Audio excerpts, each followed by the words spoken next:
From Kimberley, here in the Northern Cape, the provincial legislature, at the very DA offices here at the provincial legislature of the Northern Cape province. I'm going to just shoot straight to it. I'm joined by John Steenhuisen. He's the interim leader of the DA. So thank you so much for your time. Let's get straight to it. Twitter is abuzz with news that Stephen Mokgalapa, the mayor of Tshwane, has been fired. Can you confirm that? Well, that's absolutely not true. The only body that can fire a mayor is the federal executive of the party.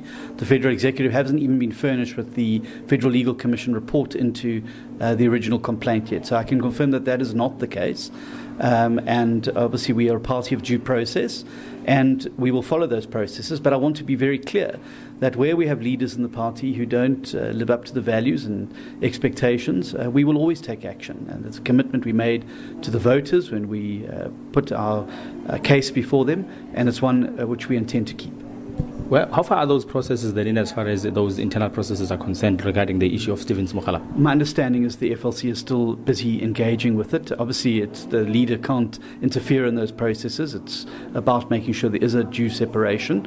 But I hope that it is concluded quickly for both for the mayor's case and for the situation in Tshwane.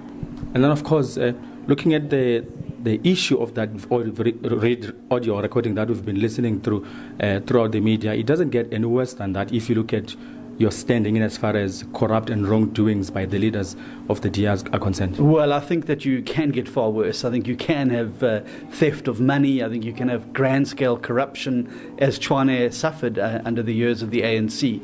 But obviously, our job is not to compare ourselves to the ANC, is to hold ourselves to the standard we expect from government. And that is why I'm very clear. I'm not very happy with the recording, which is why I've asked the FLC to have a look into it.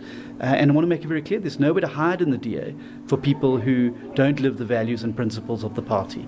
So we don't know how long will Tshwane residents have to sort of hold their breath to get a sense of what's really going to happen with Mokgalapa? Well, it's very difficult for me to say because I'm not in control of those processes. There is a due separation with them.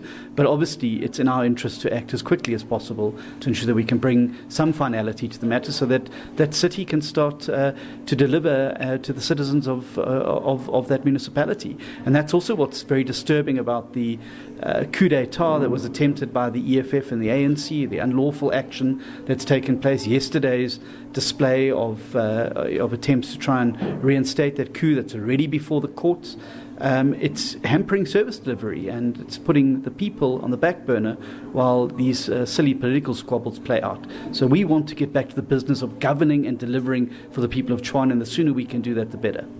Now let's move on to your being here. ANC is here, has been here for the better part of the week. The 108th birthday celebrations. Fund DA here on a Thursday afternoon. Why Kimberley? Does that not amount to grandstanding? No, of course it doesn't, because what we did was made a commitment to the farming communities across the country, as well as people on the ground and residents who are suffering as a result of this drought, that we would use whatever platform was available to us to highlight their concern and their plight and to bring the attention of the country to the suffering that they are enduring. And so, much like people use the G8, the G20 and Davos to highlight important issues, I'm here today because I want the President and his government to take action. I want them to get up and start doing something. We've had enough of the talk shops, the workshops, the symposiums. People want action, and there's a number of steps which we set out today that this provincial government could be taking. There's some steps the national government could be taking. But the time for talking is over. The time is now for action. These people need water. Briefly, what are those proposals that you've put forward? So there's a number of them. We've learned a lot of lessons from the drought situation in the city of Cape Town and the Western Cape. A number of lessons that we learned there. One of those was using Section 25 of the PFMA to trigger immediate drought funding. We did it in the Western Cape, and within 7 days, 50 million rand was able to be released to that, to making sure that the area is declared a provincial disaster area, but also that the National Cognitive Minister declares it a national disaster area to be able to release funding from national government, and that there's a far more coordinated plan from the Department of Human Settlements, Water and Sanitation than we've seen to date. There's no master plan to deal with the water crisis in South Africa, and this is just the beginning. Unless we fundamentally change our relationship with water in this country, this is going to become a feature of everyday life in South Africa. And we can either choose to put our head in the sand and pretend there's not a disaster, or we can admit there's a problem and get out there and start working to resolve it. Let me bring you here, Provincial Leader of the DA, Henry Lowe. Maybe if you can just tell us how dire is the situation of drought in the Northern Cape? Well, not so long ago, we also had a situation where we invited farmers within the Northern Cape so that we can also have a kind of a holistic picture, getting it from the horse's mouth. And we had people to the tune of up to 100 people that attended our session when Dr. Ivan Meyer was here in order to also come and engage with those people.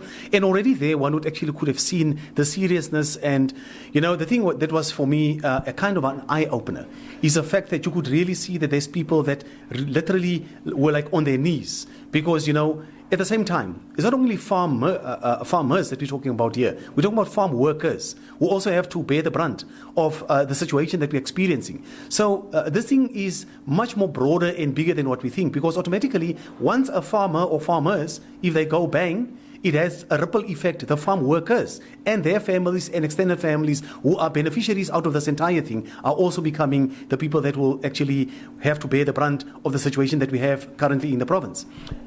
The ANC-led government under Zamani Sol, the Premier, I'm sure you'd have had consultations or communication with them. What has their response been regarding maybe your approach to them that could have led to us seeing John Steenhuisen here today? Well, for us as the DA, we have reached that point where we say we can no more politicize. In fact, we've never been of the view to say that we must politicize this issue, because this is a bread and butter issue for everyone. And that is why we even went as far as to say, when we had this workshop with Ivan Meyer from the Western Cape, we invited Zamani Sol, we invited the Provincial MEC to say, can we take hands? Can we as a collective look together how we can actually solve the situation, but also to give hope unto the 100+ people that attended that section? Unfortunately, our invitation was turned down because they never pitched up. Okay, well, thank you so much, gentlemen, both for your time here on SABC News. Thank you. Well, no, but there you have it. A situation being painted here by Henry Lowe, who is the DA leader in the Northern Cape province, and of course saying that they have had several attempts to actually reach out to the provincial government, but he simply won't pitch at some of their meetings. And of course, the burning issue that we asked John Steenhuisen, who happens to be the interim leader of the DA, was surrounding Stephen Smokhalaba, the mayor of Tshwane, saying that he's not fired. Due processes are still taking place, and of course, communication will be sent through to residents of that metro as to basically what's going to happen in as far as Mokhalaba's future is concerned. For now, it's back to you in studio in Auckland Park.